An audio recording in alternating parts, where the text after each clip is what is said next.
What's good, y'all? Welcome to the newly named, newly changed brand podcast. Let Him Cook used to be the N1 podcast. Now it's Let Him Cook. And what a way to start the new season, the new brand with my boy Justin. Justin, how I'm you good, doing, man? man. Good to be here. Glad to be here. I'm glad you're here, but we got a lot to talk about. Uh, Definitely, it was a good year for you. I can personally say it was a good year for you, and we got to get into Yeah, that, for man. sure. It was definitely a good year. It's also something that we talked about prior to this, prior to me coming in. So I'm just glad we could get it done. Yes, definitely, man. We're gonna get into all that. Before we do get started though, you got about 30, 45 seconds to give us a quick intro. Who is Justin Pierce? Where you from? So yeah, go ahead and talk to us about that. Obviously, you guys know I'm Justin Pierce, professional basketball player, entrepreneur, coach, a man of many trades. But I was born in Florida, raised in Virginia. And now I currently live in California. California has been a great spot for me to be in the last couple of years because it's obviously where I've grown the most as a basketball player. So I like to call that home. I've been calling that home for about 6 or 7 years now. Um, yeah, just a quick little background. I went to a small D3 school, Avery University. Graduated in 2013. After that, I've been looking for a professional job ever since, and it took me about 4 or 5 years to get my first professional contract, and I've been rocking out ever since. been to about 100%, I've bro. been to like 4 or 5 years Yeah, now go ahead. in the last couple of years. So you know, all glory to God, obviously. Yeah, man. I'm truly happy for you, bro. Your first contract was here in Costa Yeah, Rica, right?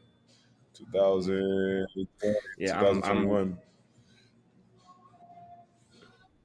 Was it 2021? Was It it? was that same spring. That was COVID, right? Yeah, 2020. It was after. Yeah, yeah. You're right. You're 2020 was right. You're right. I yeah. had an idea it was before COVID, but yeah, it was while COVID was going on, man. So yeah, we definitely got to talk about that. Before we jump into Costa Rica, let's say on your come up, right? Um, due to your personality, I've known you for some years, and I see the stuff you post and all that. Due to your personality, I know that you work a lot. You work a lot on your game. You talk about it's not only physical but it's mental also. Absolutely. Um, you talk about waiting 3, 4, 5 years to get in your first job. What kept you in that grind? What kept you in that mode of I gotta do this? Because a lot of people would just like stop and get a regular job. But what kept you in It's it? not that I didn't go and get a regular job, but I made my dreams my priority. So yeah, you got to Right, survive. Obviously, you need money. You know what I'm saying? You need the basic necessities of life. You need food, housing, clothes. Um, but all of those things revolved around my dream versus like a lot of people chasing after their dream, they prioritize the basic necessities, which like isn't a bad thing. But if you're chasing something, especially like for me, I'm the first professional anything in my family. You know what I mean? Like we have lawyers, we have right. some good, like we have construction workers, we have all these things in our family. I'm the first person to ever become a professional athlete, and in order to get the things that you've never had or your family's never had, you have to do things that you guys never done. So instead of doing what Right. society tells you, go get a job after school, go take. I use my 20s to chase after my dream, and I used the jobs Right. that I had to fuel my dreams versus the other way around where people are using the money to fuel their lifestyle. I was fueling my dreams. Every dollar that I got went to a camp. Hmm. Every dollar that I got went to agent fees. Every dollar I got went to a new pair of shoes if I needed it. Every dollar that I got went to my trainers. You know what I'm Hmm. saying? Nothing went to me directly. Everything was indirect. I always Right. planted that seed into just into myself, into my dream. And you asked, how I was able to keep going. I had a great support system. Um, you know, Apart from God speaking to me in my dreams and through visions and stuff like that, and just the natural feeling you get and satisfaction you get when you're in the gym with other pros. You get to see where you are, but Hmm. outside of that, I had a great support system, bro. Like, I moved to California with $800 to my name. Nobody knows that. I $800, Right. bro. No job, no nothing, no family, no friends in Cali. I had a few friends that were on their way to moving out there, but I had nothing. But I had a dream. I had a dollar Hmm. and a dream, and I knew that I was built for it. It was just a matter of time. Right. I like I like what you said about if you want to be the first to do something, you gotta do things differently. You say you got a great Right. support system.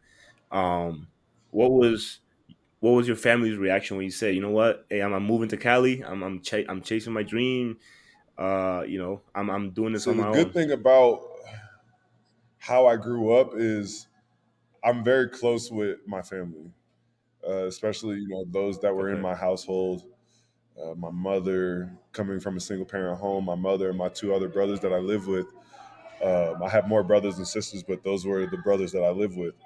Um, Okay. it's very tight knit. Like, it was us against the world.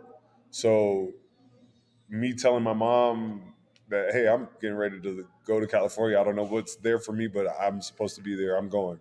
She was like, just be safe.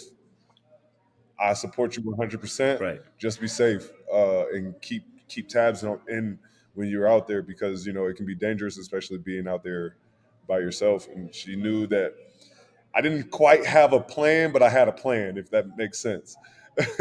I knew that I Yeah. Right. needed to be I there. feel I you. knew I needed to be there for basketball, but everything else I was just going to let fall into place. If God is pushing me to this place, God's going to provide those things that I needed. And surely enough, Okay. within, like, I want to say like 2 or 3 weeks, bro, like, I had everything: job, housing, Right. trainer. It was like, what? First person I call, you know what I'm saying? First people that I call, they're all telling me yes. And I'm like, oh, that was easy. But little did I know the journey ahead. Yeah. Yeah. Who was your first contact in LA or in Cali? um, it was a good friend named Raynar Watkins. Um, Okay. his cousin is one of my best friends, Damani Thurman, also, aka DJ. I grew up with DJ in Florida. It's crazy how Right. God works, bro. Like, he's throwing people into my lives that were already there. Like, you know what I'm saying? So, like, I told him that I was like, I'm about to go to Cali and get a trainer, and you know what I'm saying, because I'm trying to be a pro for real. And mind you, he had already played like a couple of years pro before me. He was like, oh, okay, Okay. well, hit Okay. up my cousin because he knows all the trainers out there and he can probably set you up. I called him and he was like, give me a second. I'm gonna talk to my boy JW, Jason Wright, of JW Basketball. I'm gonna talk to him and see if he can get you in there. Maybe like a couple hours later, he sends me a number. He say, "Hey, call this number. They're expecting you." I called him. He was like, I let him know my situation, bro. I don't got no job. I don't got no house. I don't Right. got I don't got nothing, bro. But I know that I'm supposed to be a pro. Can you help me?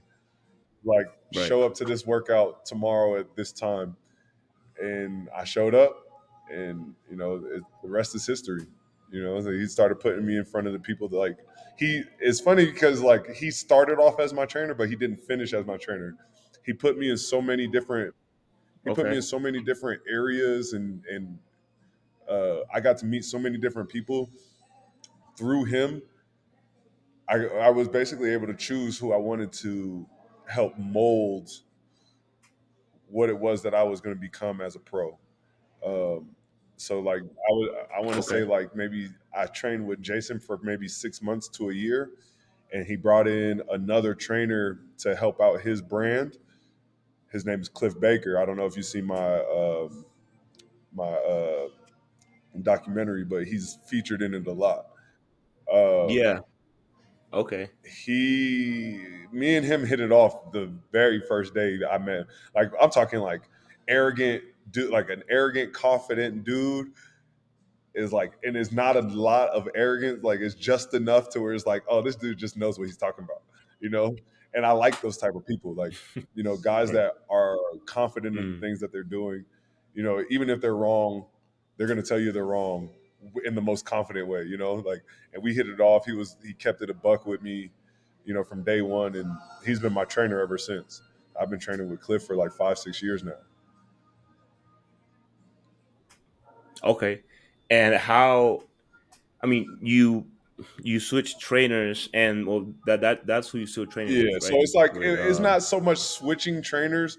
I was introduced to Cliff through my old trainer, but Cliff was also working for my old okay. trainer. You know what I'm saying? So like the group that I was told to come to, Cliff ended up taking over that group. Hmm. My other trainer Okay, would I got it. All go right. do other things, and then it was just like, well, Cliff has been like here and very attentive and Right. very Right. detail oriented, and like we really like watch game film and was like, well, this is what we could be doing better. This is what you're not good at. This is what we need to be good at in order to be this. He just with Cliff. Right. Not saying Jason didn't take the time because without him I wouldn't be here. But with Cliff took the time out to really pinpoint what it is that I needed to be better at and what my strengths Hmm. actually were for you guys to see who I am on the floor today. Yeah. Right. The The homework. homework. Yeah, The homework. Yeah. And well, and since you hit it off with Cliff, from the jump, do you feel like the workouts were him with him were not different, but you felt like maybe you took a bigger leap because of how you oh, guys matched in 100%, personalities? 100%, because a lot of those workouts were personalized. Whether there were groups or Okay. individual sessions, like they were very personalized because like a lot of the groups that I was in weren't pro groups. These were like high school groups. These were college groups. But because he knew that I wanted to be a pro, he personalized those groups so I could get what I needed out of it. And he was like, well, if it's Okay. good for you, it's got to be good for the younger kids. You know what I'm saying? So we would just Right. work on stuff, bro. Like Right. he would literally come and knock on my door at 6 in the morning with a smoothie, throw the basketball at me, and say, "Justin, come on, you got to work out right now. It's in 30 minutes. Get dressed. Here's your breakfast. Get Right. dressed. We hitting the weights at 6:30. You know what I'm saying? And the first on court workout is at 7:30, 8 o'clock, bro. Let's get it." So like he was really like Right. driving force for me. That's dope. That's dope. That's crazy. It reminds me a lot when I was growing up. I was in high school. When I used to go back home to Limon, there's this coach. He doesn't coach anymore. He still like Yeah, plays sometimes, but he's like older. He's like 50 something. But I told him every year we get a 2 week vacation in July here in Costa Rica from high school, middle school, whatever. So I used to go down to Limon, and he used to live next to my grandma. So I knocked on his door. I say, hey, I gotta work out. I gotta do something. And he said, all right, every morning, because my grandma used to live like 3 blocks away from an open yeah. court. So it was like every morning, 5:30, I'm gonna be there. I expect you there. Every morning I got there at 5:30, and that man was already sweating. I was like, bro, I tried to get there earlier and earlier, and he was there, Yeah. boom, You shooting, couldn't get there shooting, earlier than shooting. I was him. like, man, that's I couldn't, bro. It was, and that made me realize, like, damn, like, he doesn't play anymore. He was a coach, but he still puts in the work. My word, right? And he's kind of like your trainer. Like, he talks. I mean, he has a big mouth. Like, he has the biggest mouth I've seen, bro. But he backs it up. Like, he can shoot. He can really shoot. And after workouts, we used to hit the beach for about 30 minutes. Those people at the beach, 6 a.m., 6:30. It was dope, and that grind. It was It's, different. It was it's definitely different, different. especially when you have somebody Um, that's dedicated enough to push you, and like Exactly. Cliff wasn't working out, but he knew what it took. And like I said, he would wake up. He knew I wanted to be there. He knew I wanted to. He knew that I was dead Right. serious about becoming a pro. To this day, he'll tell you stories. I used to walk around the hallways, bro. I'm going to the NBA. I don't care what y'all talking about. Y'all talking about this overseas trash.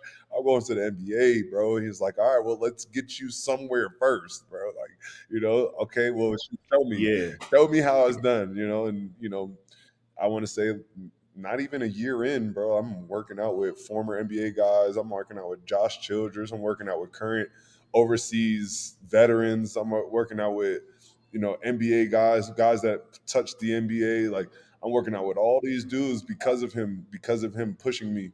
And like I said, it didn't even take a year. It took maybe 3, 4 months. By the time the summer came, we was in full. I was already in full sweat. I was already in full grind mode, and here comes these pros, G League season, NBA season, overseas season. I'm talking guys Yeah. overseas making like, 300, 400,000 a month. Like, yeah, I'm trying to be where they at. Like, I'm trying to be making that Yeah. bread. So Yeah. It's levels. definitely, It's levels to definitely. And everything. through Cliff, I was able to see that. And what was some of the biggest takeaways from being around those type of guys in terms of your workout, like how they took their workouts seriously? I Like, think you see it. I what did think you you see take it from them? when I play. It's the same focus. It's the same grind. It's the same grit. I take every day as if it's my last. And working out with those Yeah. dudes, like you said, there's levels to it. So when we talk about pace and shot making and attention to detail, these man, I'm telling you, bro, I'm working out with these guys, and I probably didn't get any wins one on ones, bro. I'm getting my ass bust every Yeah. day for at least a year, bro. At least a year, bro. That's no bullshit. Like I'm talking. I might win Damn. one spot, like because when we work out, we talk about winning the day, not just the game. We win the day. So like we might play 5 different spots of Right. one on one. Obviously, if you get 3 spots, then you won the day. I might get one spot every Hmm. other day. Some days I'll leave out of there with 0 spots. But mind you, there's 4 other pros, bro. There's 4 other vet pros in there. Yeah. I'm not getting no wins, none, bro. I'm walking out. I'm It's walking out crazy. workouts hot, not realizing that I'm getting better because I'm focused on the result and not the work. After that first Yeah. year, I was like, how the hell am I supposed to get wins against these niggas? How am I supposed to get wins against this? I'm talking, bro. I'm talking like big. I'm not talking no bums neither. These big names, bro. Like Jalen Bland, Vince Camper. Vince Camper, mind you, is a former MVP of the Drew League, who's also an 8, 10 year vet from overseas with a G League workout. Casper Ware, who gets invited to NBA summer leagues every summer. You know what I'm saying? Who's now making over $1 million Right. in Russia. I ain't getting no wins. Where am I supposed to get It's those wins crazy. from? You know what I'm saying? Like, and God rest his soul. I'm playing against dudes like Jalen Hill too. Like, Jalen Hill, all these dudes, bro. I'm telling you, there's so many big names, bro, that used to just come in and out. Josh Childress, bro. I ain't getting no wins, bro, for at least a year, bro. And it used to piss me off. But I would show up the next day or the next workout and go that much harder because I knew that in order to be better than them, I got to work out either more than them or better than them. You know what I'm saying? And so I just Right. started locking in, like every day by day. I just locked in. That's crazy. Did you ever talk to them about the business side of basketball, or did you learn that on your own completely? It's funny because like the more you're in the gym, the more you're in the space, people give you free game. When they know that you're serious Okay. about something, it's like anything in life. Like if I go to the CEO of Apple and like, hey, I want to be just like you, he's not gonna give you no secrets until he knows you're serious, you know? And Right. they would see me every day. And y'all know me, bro. I'm not no quiet person, so I'm walking in the gym loud. I'm leaving the gym loud, bro. Like, so I can back that. Yeah, that's true. And That's so, true. after a while, they realized this young dude that keep coming at us, even though he not getting no wins, he keep coming back every day. He keep coming back, and so they finally started answering my questions, like and then little by little, instead of me asking questions like, "Hey, Just, what are you doing this way? Are you doing this?" And like questions would just come up out of nowhere. Like we'd be talking about a Right. specific drill, and I'd ask a question, and then that question would lead to something else, and I would just get, bro. There was so many gems dropped within those 5 or 6 years, bro. If I don't play for 10 plus years as a pro, something wrong with me. That's how many gems I was given. Like I was given, bro. I was Right. literally given the keys. That's that's crazy. The amount of opportunity that you got. You said the first person you called said yes. The next person said yes as soon as you arrived in California. That's Right? It crazy doesn't because happen like that. I, I don't believe in coincidences. Like I'm not I'm a person that I feel like everything happens for a reason. Like Absolutely, everything's written somehow, some absolutely. way, and at somehow, some way, it was written for you as soon as you landed Yeah, in but Cali. like I said, man, God always gave me those visions, so I knew I was supposed to be there. Right, It was just a matter of time right, of who who or what I was supposed to meet when I got there. And because he sent me there, God sent me there. I know he did, bro. God sent me there, and because of that, because I was being obedient, that's the reason why I was able to get those those yeses so quickly. right. I believe it, bro. I believe it. And while you was there with them working out, at at one point did you start kind of like mapping out what you wanted to do professionally? Like, did you start researching about countries, leagues? Did you have a favorite spot or a So favorite country you wanted to go to? it's Kind one of of like those things where it's planning out. like, you know, what they call analysis paralysis, right? You analyze so much that you don't Okay. do anything, right? Or you could do Right. the reverse. You don't analyze nothing and you just dive in. And I think because of my willingness Yeah. to dive in, my plan started orchestrating itself. Or you know what I'm saying? My plan started building itself out. So like I told you, when I first Yeah. met Cliff, it was NBA or nothing, NBA or bust, NBA, Mm-hmm. NBA, NBA, NBA. And then Cliff was like, hey, let's just get you getting paid first.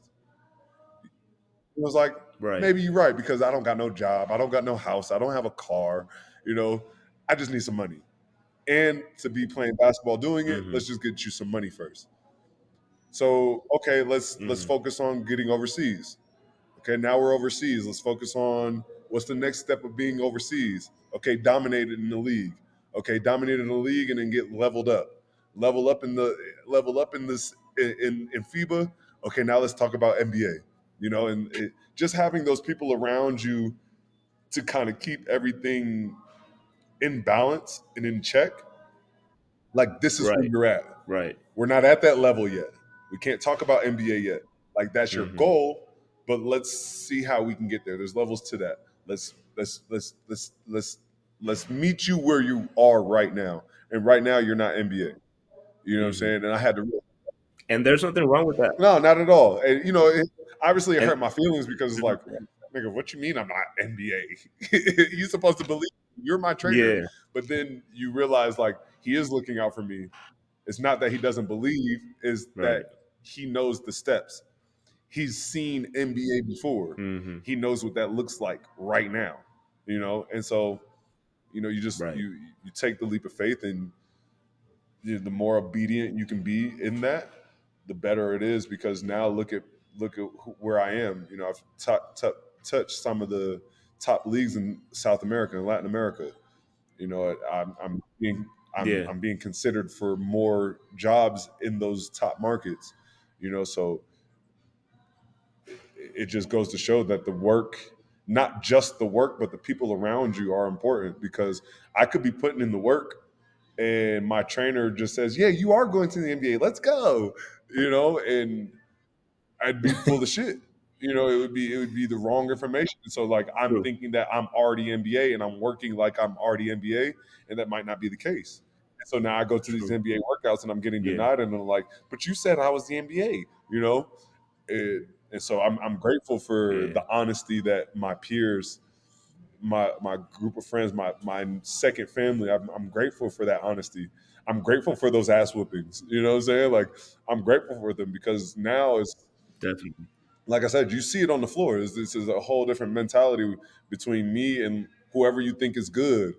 You're like, damn, when that dude steps on the floor, Right. I can just feel how different he is.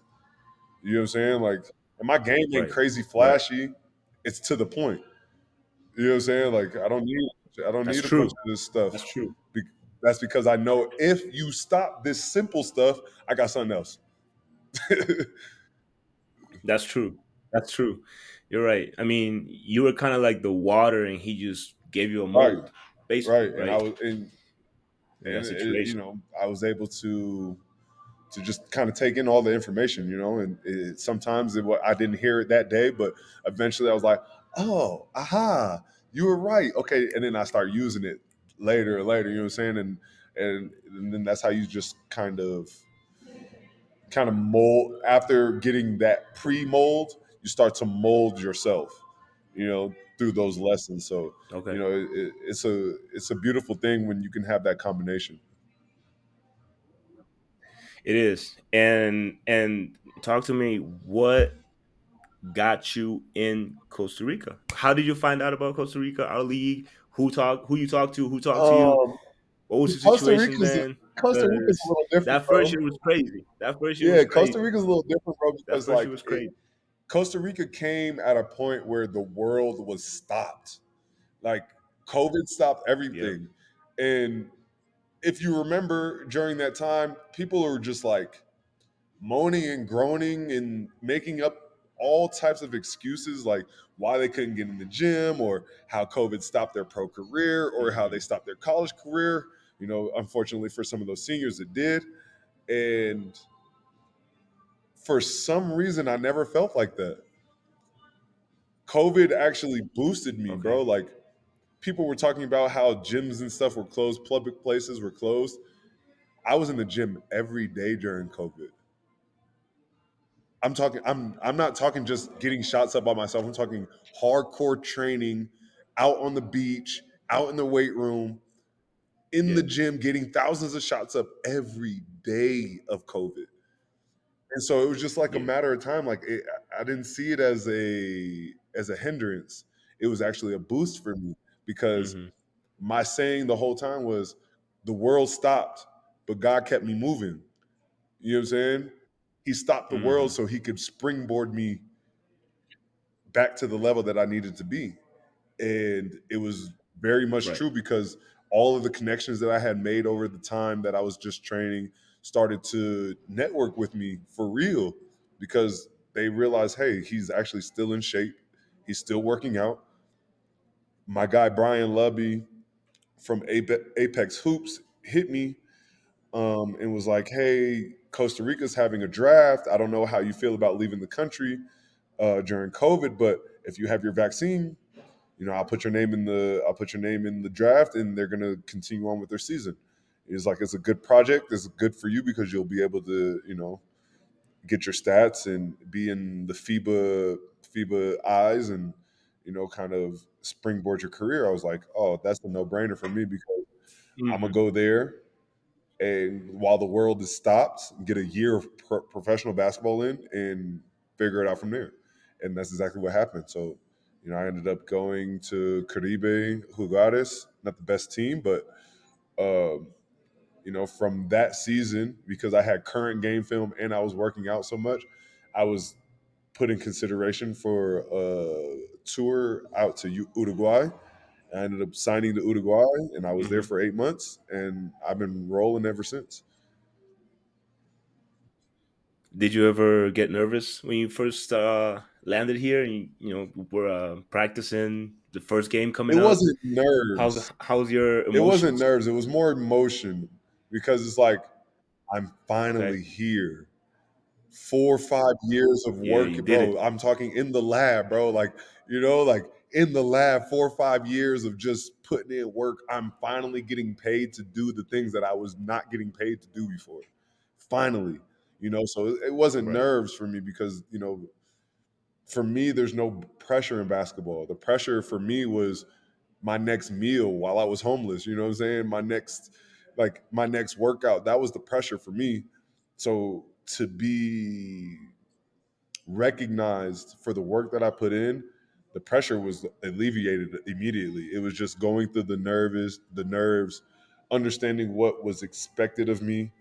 Yeah, you hear it from your peers Hmm. and your mentors, like, the pressures that's going to be on you, but uh, you never know until you go through it. So, I would say I was more emotional than nervous because I think my first game out, I had 30. So, so I don't think it was nerves. I don't, yeah, I personally don't remember, but I believe it because I I think you averaged averaged 30, like so I 33 had during to the whole start. I season. came out the gates gunning. Yeah, yeah. It was funny, man. That whole season was crazy. Because I think we had one of the first games because I was still in Yeah, Abogados. I think you were like I either think my we first or were second one of game. y'all first. Yeah, one of the first 2 3 games, and I remember it was the first year after a long time without imports, and everybody was excited. Everybody was like, "Man, I'm not gonna let this nigga score on me. I'm gonna lock him up. I'm not gonna let this boy score on me." And then boom, you drop 30. I'm like, damn. It's like it's crazy. It's crazy because we had a long. I mean, that was my third year playing um in the league here, and I was like, bro, I'm finally experiencing this because I play without imports because budget, whatever excuse they want to make, but it was the level was different, and especially the team you were in, it didn't have the best talent. So even though it was a one man team, that one man still got buckets. That one man still try to carry the team to its Bro, and best. that's all I knew, bro. Like I said, that first couple of years of getting my tail whooped one on ones, it'll bring a different type of Yeah, person out of you. So like I play to win. I don't necessarily play, like, obviously I'm a natural born scorer, but I don't necessarily play to score. I just play to yeah, win. And every day, every game, that was the mentality. Let's whatever it takes for us to win. If I can score 10 points, 20 rebounds and 20 assists and we get a dub, I'm gonna do that. If I gotta score 50, you know what I'm saying? I'm gonna do that. And that was just the mindset going in every game. Mind you, we only won one. I had to get 45 for that.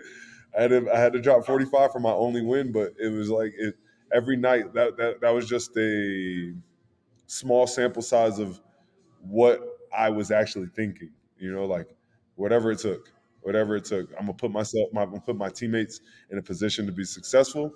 And I don't think we didn't get blown right. out very many times. I think we only got blown out that season like 2 or 3 times, and I two times to oh, excuse me, 2 times to Escazú and 1 time to San Ramon by 20 or more. And The better teams. and but right, those were like at those times. I mean, those were the best teams in the league. And Yeah, for yeah, us to have 14 games, 16 games, and I only got blown out 2 or 3 times with the worst team in the league, that means I did what I was supposed to do. I put us in a position to win. We just wasn't talented enough all right, across the board to put together those wins. But, I was, right. Do you think that first situation? Do you think that first team, that first situation, kind of like put you in perspective or molded you into your next opportunity, maybe? absolutely, because a lot was put on my shoulders that first year. My first year as a pro, they're asking me to do what I do, but also get them wins. But then you realize sometimes the expectations of the team aren't the reality of the team. Like going into preseason, they're like, oh yeah, we're looking to win the whole thing, and then you go out and you see the rest of the talent around, and it's like, yeah, it's gonna be hard for us to win everything, but I'm gonna try my best. But then, not even just on the basketball side, but on the business side too, you realize that not everybody is as serious as you are, whether they're a player or GM, CEO, whatever. Sometimes they're just looking for the aesthetics. It looks good that they're an owner. They're not necessarily building a team to win. They have the money to have a team.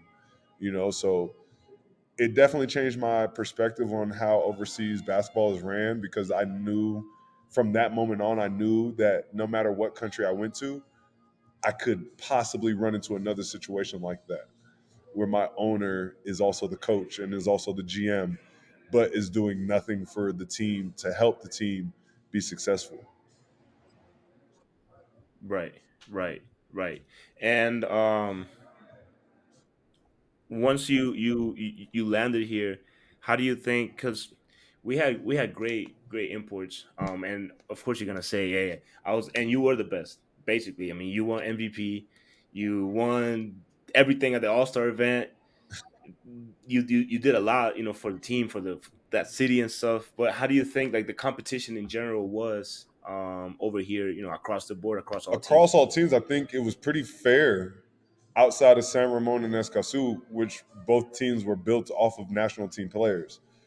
So like outside of Yeah. those two teams, I think that the competition was dead set even. Honestly, it was like I think every team had an equal amount of strengths as they did weaknesses.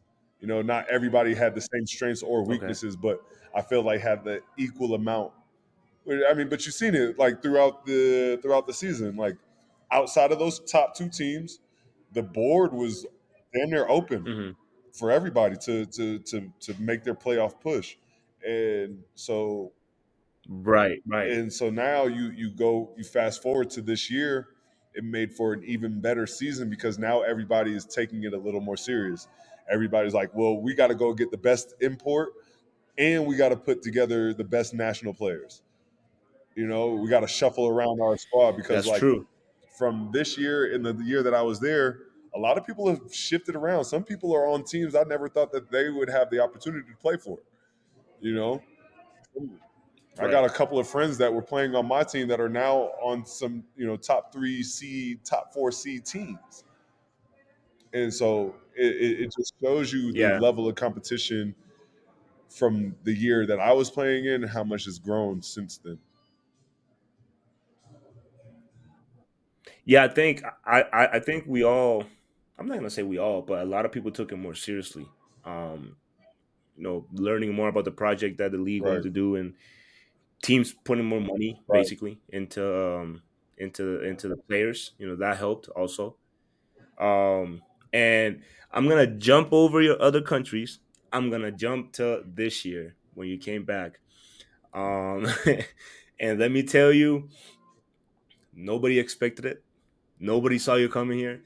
I I talked to one of my teammates, to Jose, our point guard, and because I remember we spoke, and you say, "Yo, I got this gig in Mexico. Next, it might be, I think you say Egypt, Yeah, bro, I had Europe, so many things or fluctuating in that time, bro. Like it's crazy because like yeah, Coach Rodolfo called me like in December, and I was just finishing up in Mexico, my first year in Mexico, and he was like, Justin, I'm hearing a lot of good stuff about you.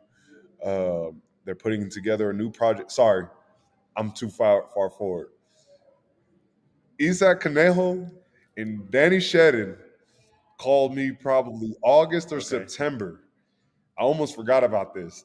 These dudes called me. It was like, yo, okay, just they putting a soccer team is about to put in a team in the league. They got money, and they asked us who we thought would be the best import to bring, and they was like, we were the only name to come up, and I was like, man, I don't know. I'm finishing up in Mexico. I remember my last season in Costa Rica. I'm not too sure. It's not the level I want to be at. Uh, Yeah. this, that. He was like, well, think it over. You got hella time. Preseason don't start till January, so you're good. Like, just let us know. December rolls around. Coach Rodolfo calls me. Justin, Isaac and Danny told me that, you would be the best fit for this job. And I was like, and at the time I'm finished. I'm coming off a finals run in Mexico. I have options right now. Well, not options, but I have offers that haven't solidified in that moment. I had just got asked to go to preseason for Tijuana Zonkies in the Ciba Copa, Mexico. And so, my mind was all over the place, bro. Like I'm Okay. I'm not thinking about Costa Rica, bro. Like, you know what I'm saying? Like I'm not thinking, even though the Yeah. money that they had offered up front was really good. I was like, yeah, but I can get that same money in a better league. I'm a wait. And Mhm. for Mhm. one reason or another, things just didn't happen the way that I expected it to. Um, and Rodolfo came calling again. He said, "Hey, man, the import we brought in isn't cutting it. Are you available still? Can we bring you in?" I was like, "You lucky motherfucker, because I am available right now. What did y'all talk about?" He was like, "Look, I can offer you this. I can offer you this, and as we win games, I can ask the president, the owner, to make a better offer." And the first Yeah. offer was pretty good. We ended up winning a couple games, and they gave me a raise mid-season. But yeah, it was like I didn't expect it either, bro. So like, it, it was literally, Nobody nobody yeah, did. Nobody did. I was talking to my point guard. I was like, "Yo, I talked to Justin.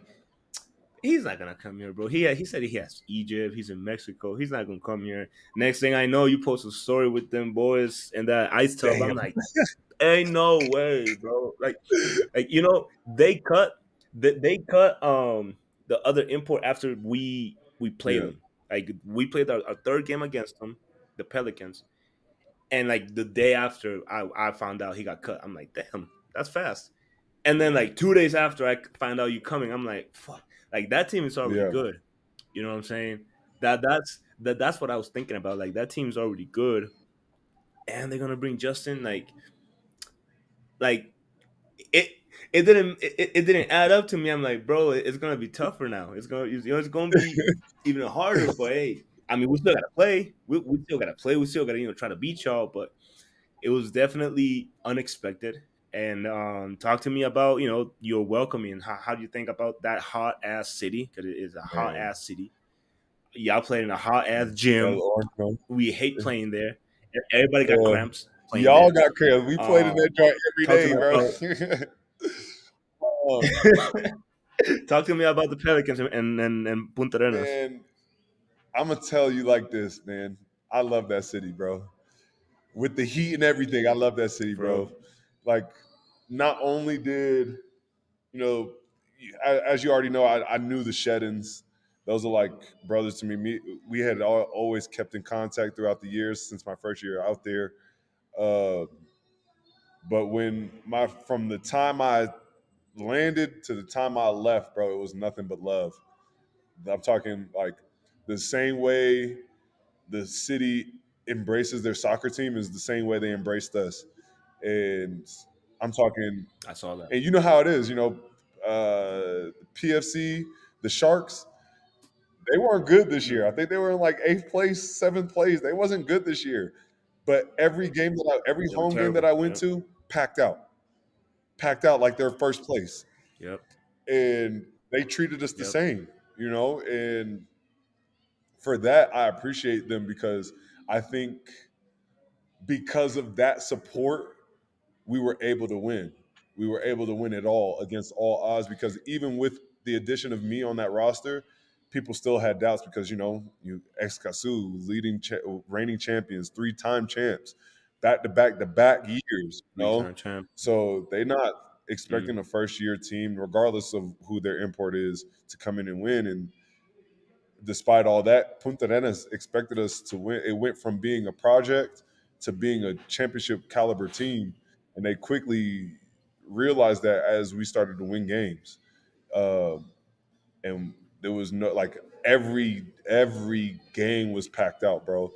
It didn't matter who we was playing. We could be playing last place or first place. Yep. It was packed out. They just wanted to see us. They just want to see us and show, every game. You're shower us right. with love. It could be midday, bro. I forgot what game it was. It was I don't know who was playing, but it was a Saturday night at like 4:30, and you know it's hot as hell in Punta Arenas, bro. At 4:30, it's hot. It's not. Yep. It's not. No. It's not a good feeling at 4:30, bro. Actually, it was San Ramon, bro. Yep. 4:30 is not.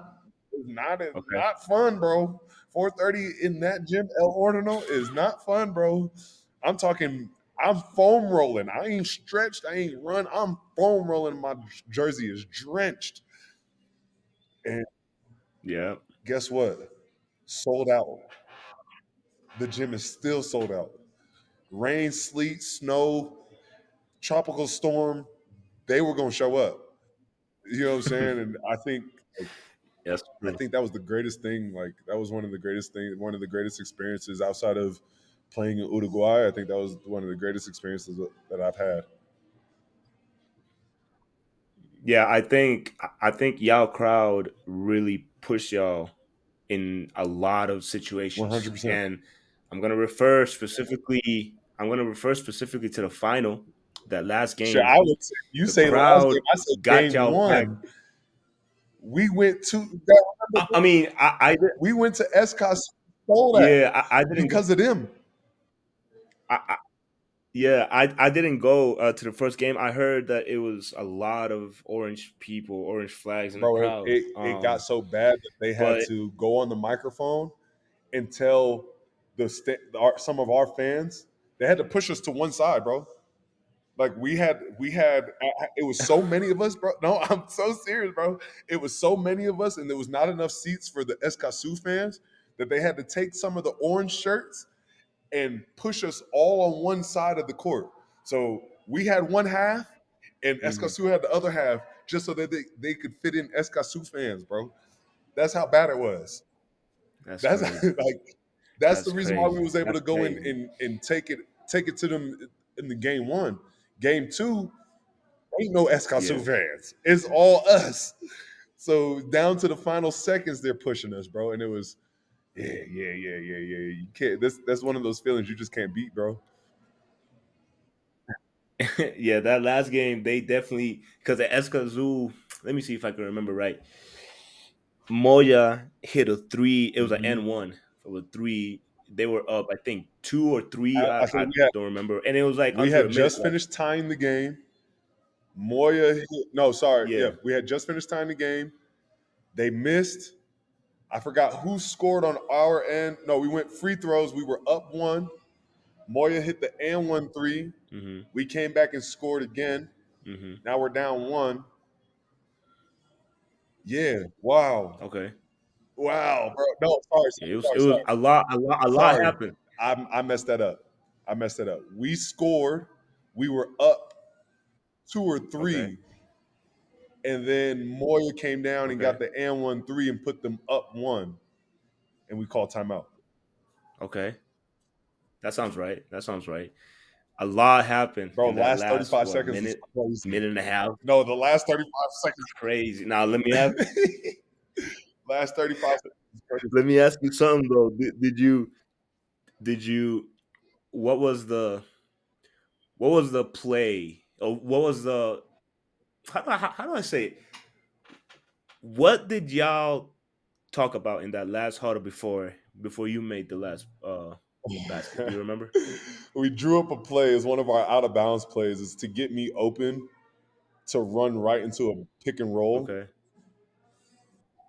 Yeah. And then after the pick and roll, there's like a double stagger on the back end for Danny to come up just in case I'm not Okay. open.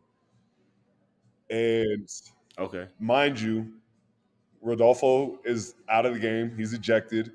And it's yeah, Ejected. and Yep. it's damn it. It's our assistant coach coaching right now. And he draws the play up. It's a good play. Bourbon. Okay. It's a good play. And he goes, Justin, do this, come off this zipper, receive the screen, and if you're not open, there's a double for Danny to go open so he can attack the rim. And I just remember telling him, I said, bro, I don't want the screen. After I get this ball, get out the way. He was like, He was like, Right. "You sure?" I was like, "Yes, they're gonna double team me if you send this screen. They're gonna double me. Give me the one on one." He said, "All right." So he redrew it Right. up and showed. I said, "Don't." I told Biggs, "Don't come. Stay in the block because if I get to the paint and they double me from there, I can make a play from that." And the rest is history. Right. Rest is history. you had you had a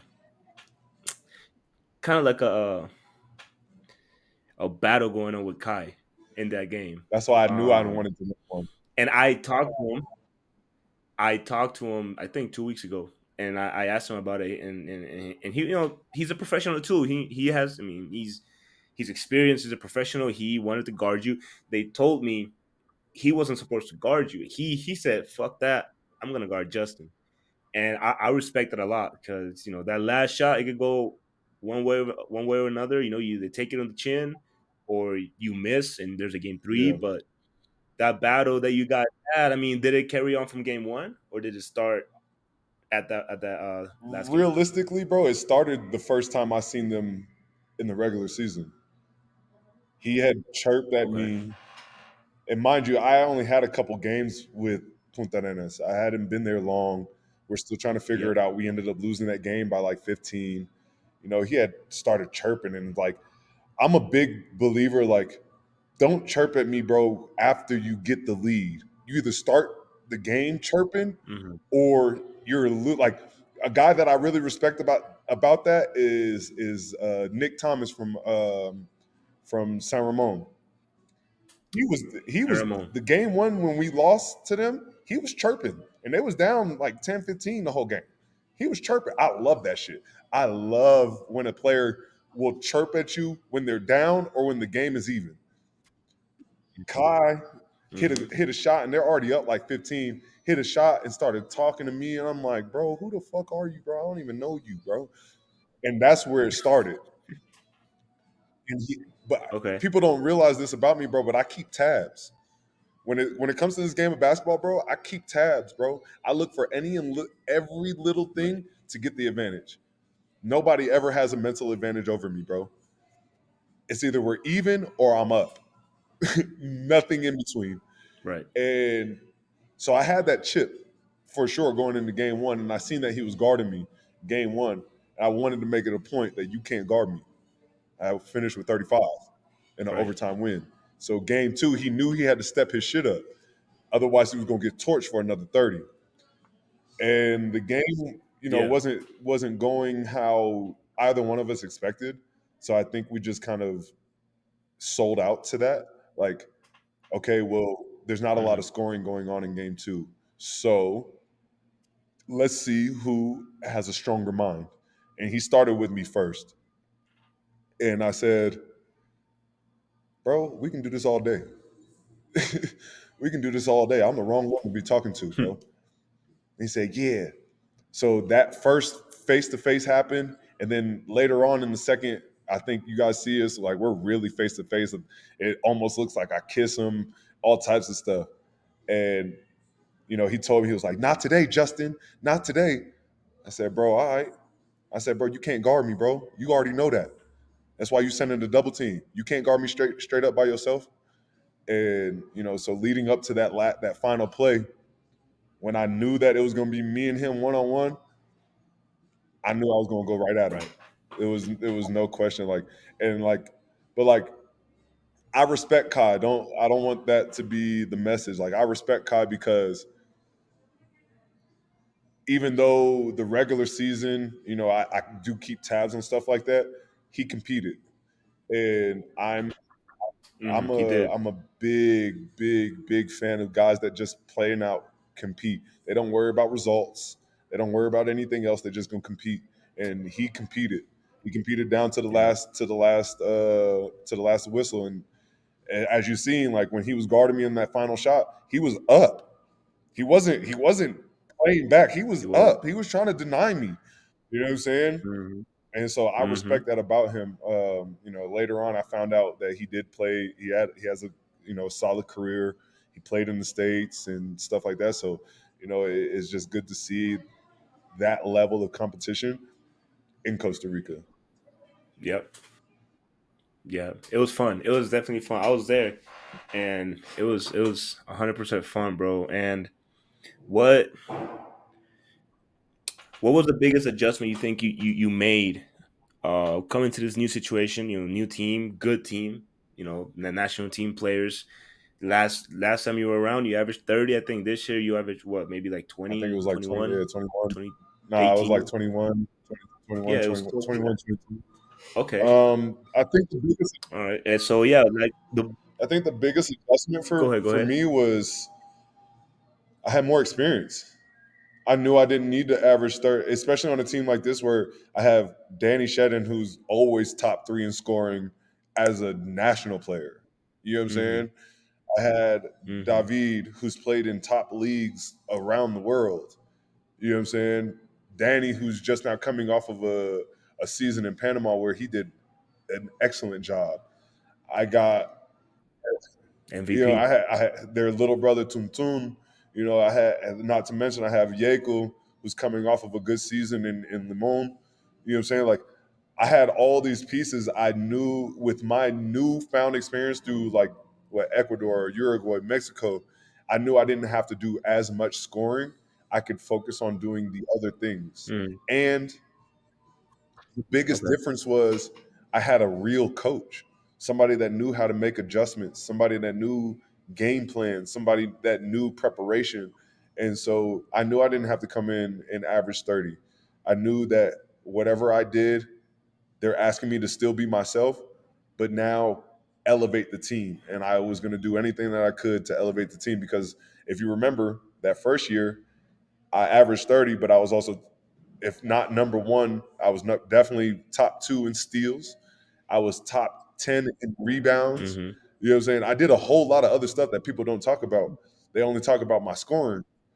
Yep. But then you go and turn around to this season. I was top three in steals again. I didn't do as much rebounding. I didn't have to have Biggie and Yekel down there. I didn't have to do and Chino. I didn't have to do a lot of rebounding, but Mhm. my defense because of them elevated. I think I was averaging like three steals a game. That was more than the first time than I was here. I think I was averaging like two and a half the first time. I was able to play better defense this time because I didn't have to do everything. I could actually be a two guard. I could Yeah. actually be a 2-3. I didn't have to play point guard. I didn't have to do a bunch of stuff. I had Daniel Neal who's bringing the ball up that I can feel safe enough to go down and set my defender up and get a quick basket versus having to dribble 4, 5, 6, 7 times. I don't need to do that, you know, with the team that we had. Right. So I think the biggest adjustment was just the experience, and then the other things that were catered to my game of just having bigs to do all the gritty work, having a team that wants to play defense and knows how to play defense, having a coach that understands those types of preparation, that type of preparation, and those types of adjustments. Yeah. Right. And how was the locker room? Were there any ego battles? Um, Not really. As a Because you got a basketball, lot of top yeah, of dogs. course, I of mean, course.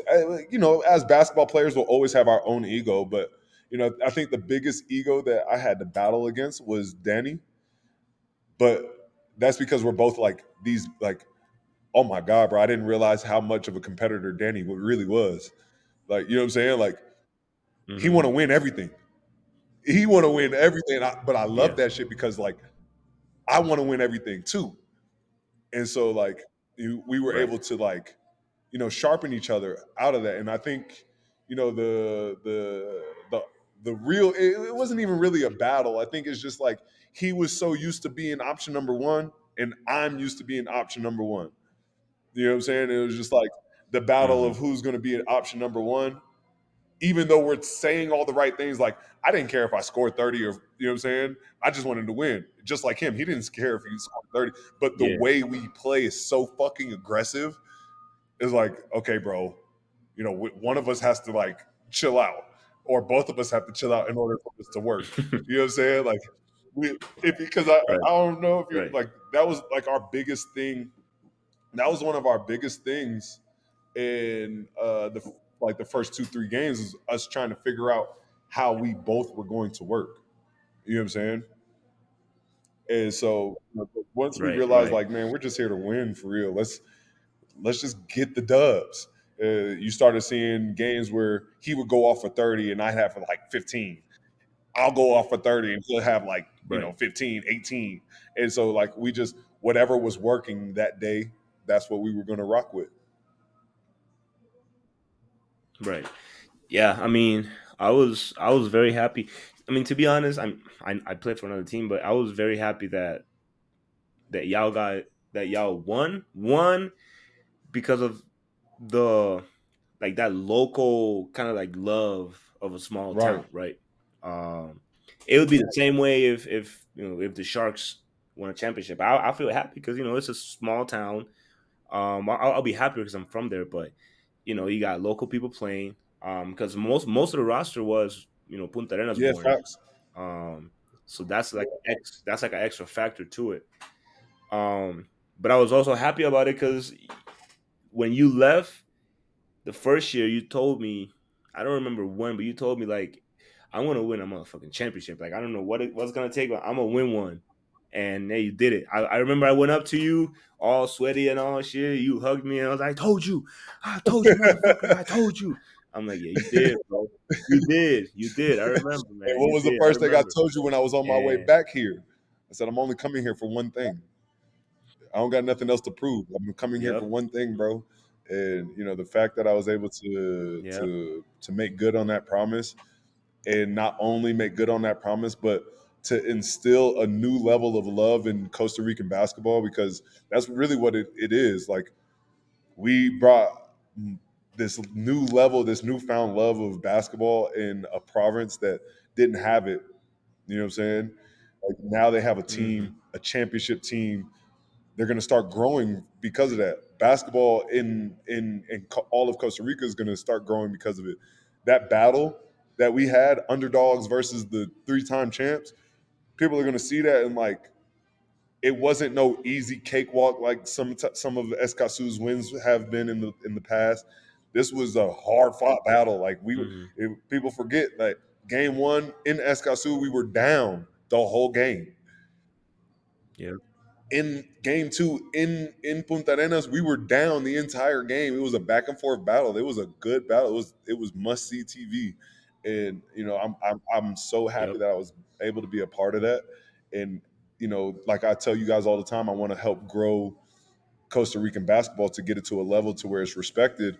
And I think that us winning this championship was a step towards that, because now you have different provinces, different states around Costa Rica that are looking to play basketball now because of us. yep. You're hey, that's true. I've talked to some people and some new projects or want to like people want to make new projects. It all depends on on the federation Absolutely, really, absolutely. but because of the results, um, you know, I think Metropoli had a smaller effect last year on it, my team, because like we were brand Hmm. new, and in the first round we defeated Abogados, which is a team that's been there forever. So like on a smaller size, I think it kind of like gave that impression that even though you're a new team, you could you could find some You can find success, right? success, right? And I think I And think you're then absolutely right though. Like you can see it though. Like I said, I always refer back to my first year to this year, how competitive the league was throughout across the board. It was competitive. People yep, were interested. There was always fans in the stands, uh, and not to mention, you can yep, see like the TV ratings when basketball was on have spiked so much. It was just like, man, what's next? And so us winning a championship now brings more, maybe even more soccer teams to put to start their own project. And maybe we've started something bigger than what we could ever imagine. And I'm hoping that this is a bigger ripple in the ocean. yep. Yeah, that'll be dope. That'll be dope. That'll be dope. And that celebration. Talk to me about that celebration. That championship Yeah. night. I'm gonna tell you something. I stayed there. You asked me, you're not gonna stay. I stayed there because I ran into some friends and I saw you when they put y'all in For on the real. stage. After that happened, I left. I left like 30 minutes after that, but they put you on the stage, and I saw you, and I saw the team and everything. But yeah, talk to me about the celebration night, man. was, It was carnival and it night was too. carnival. I didn't know that. Man, it was something unforgettable, bro. Hey, talk to It was everything you see on like, winning an NBA championship in the city parade, bro. It was a parade inside my city, bro. It was a parade inside my city, dog. me. Oh my gosh, man. I'm talking all of the love that we had all season long was magnified, bro. It was magnified. Like I'm telling you, Brandon, there's no other feeling than having an entire city Yeah, supporting you and then rooting for your success. Like that festival that night was so, I don't think I went to bed until like 5 or 6 in the morning, bro. Like it was crazy, bro. Everybody here, Justin, take a shot. It's free. Here, take this. Here, take that. Take a picture, bro. It was something crazy, bro. And it lasted, bro. That celebration lasted for like a week. Like everybody was inviting us, bro. it's Everybody crazy, man. invited us to Hey, their house. Like I'm talking like people with money inviting us to their mansions for pool parties and stuff. Like I ain't never seen nothing like it, bro. Never. It was it was definitely an unforgettable night. Definitely an unforgettable night. it looked like I didn't know they had carnivals, but as soon as I saw that, I was like, man, if they win, it's over. Like the city's gonna fall down. You're gonna have parties City was everywhere. Like painted people ain't gonna orange, sleep. bro. Like, The city was painted orange, bro. It was yep, nuts. It was nuts. yep, yeah, man. And after the city, I mean, I'm sorry, the season finished, you stay here for about a week and a half, a week and something. You did some Yeah, camps over there in San Jose, and then you left. And I think you left for a few days to home, and then you it went back to wasn't even a Mexico, few right? days, bro. I had one day. I had one day on the plane. Yeah, One bro. I day. had one day on the plane. Landed. Had one day at home. Trained. Got back on Wow, the plane the very next day and had game that day that I landed back in Mexico. that's crazy. I Yeah, didn't know bro. that. I got That's right back to crazy. work. Shit. Yeah, my vacation was the championship parties. That was my vacation, bro. I had to get right back to work, bro. Wow, that's crazy when you put it in perspective. Like you haven't taken like I rest haven't at had all. no rest. Like the rest that I did take to like realize that this is real happened during that week. And I Yeah. think I started getting back in the court on like we won Saturday, and I got back on the court like I got back on the court like I want to say that Wednesday. Okay. So from that, Wednesday. yeah, I got, Okay. and then I had like 1 or 2 days off that next weekend, and then I was right back in the gym, bro. It's a nonstop thing, man. This grind is forever. Yeah, it definitely is, man. And how's it going to Mexico right now? What's the situation like over there? Did you go back to the same team you were in No, this is a before? different team, different league. But at the Okay. moment, we're number one in our region, doing really well. We just Okay. cut one of our other Americans and replaced him with a vet, and then added some new pieces. Okay. So with this team, how it's currently constructed, I can see us going very deep in the playoffs. Um, that obviously, you know how basketball goes. May God be with us, and we see how the chips fall. But Hmm. right now, I think we have a really good chance of winning it all. That's dope. Hey, if you get back to back different countries, that would And be don't oh, tell me that, because that'd then be y'all dope. couldn't tell me shit after that, bro. I'm trying to tell you. I already work hard, but if I get back to back, I'm about to get back in the lab. You feel me? I go back to back. I'm I right feel you. back to it, man. I feel you.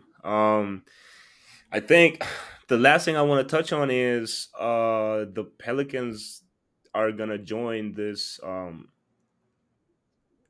Continental American League. Is The Basketball as far as Champions League I've read, it's Americas. like one of the biggest. Yeah, it's one of the biggest, if not the biggest, like regional tournament in America.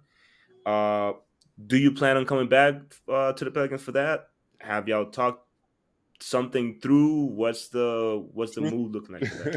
truth be told, they wanted to sign me before I left. Um, but I Shit. told him, I don't know how bad, how this game of basketball is, and my aspirations to play in the NBA. So, um, playing in the BCLA, the Basketball Champions League of America, Hmm. I would definitely, without a doubt in my mind, come back to play for that.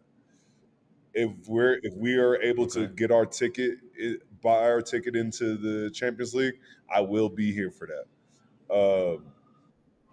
As Okay. far as next season goes, I'm not 100% sure. There's a lot of things that are riding on that. Kind of like this year, I'm not too Right. sure. I do have some offers coming in, especially now that I'm a champion. Um, it just puts me in a place where I can go and kind of choose where I want to be. you, you you're at that level. I told you when we started, it's levels to it. You're at that level Uh, now. You can make your own decisions. continue to leverage, Yeah, man. what it is that I have, and hopefully more championships are in the future, and we just Hopefully. kind of keep rising, and getting better, learning from mistakes, and using experience to elevate. Yep. Hopefully. Before we pack it up, JP, I always ask this: if you could talk to 16-year-old Justin, high school Justin, having a basketball dream, what would you what would you Oh man, this say is easy. to your This is teammate? easy. My former self, man, work on your skills. You can't just play basketball for 24 hours, bro, and think you're getting better. Work on your skills.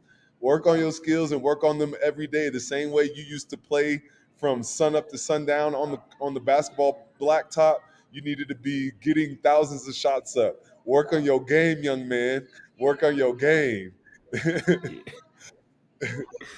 Yeah. Hey, that's something that happens a lot. We hoop, we And we hoop, think we we're doing hoop, we enough. play 5-on-5, fours, Right. threes, and we think, hey man, I'm playing, I'm getting better, but you really You're ain't. not You getting know what I'm to the saying? You level really that ain't you at want. some point. Now, because of that, I'm now the Yep. most fiercest competitor that you'll ever see, which is why my training sessions are so good. But man, if I worked on my skills, bro, I'd be in Mm-hmm. the NBA already. There'd be no question about it. Mm. Yeah, that's a good advice. That's good advice because it happens to a lot of us, if not Right. all of us. Yeah, man. Oh, hey, but listen, Justin, I appreciate the time. This session was due. I wanted to talk to you, especially after y'all won that chip. Um, so yeah, man. I mean, hey, again, I appreciate the time. I wish you nothing but the best in your future opportunities. I hope to see you back here in Costa Rica, even if it's like vacation, Oh, you for come sure, play, bro. whatever. I love Really hope Costa to see Rica, you bro. again. And I should be going to the U.S. next year. So if I go around Cali and you're there, I'll Yeah, definitely hit hit me you up. up, man. Already know you got a home, bro. So just let me know whatever it is that you need, man. I appreciate you for having me, especially on your rebranded station. And I wish nothing but the best for you, Yes, bro. sir. I appreciate it, man. And to everybody that's listening or watching, thank you for being here for this episode. Justin Pierce, and I'll see y'all next Yes, sir. Thursday. Have a Have a good good one, one. bro. One.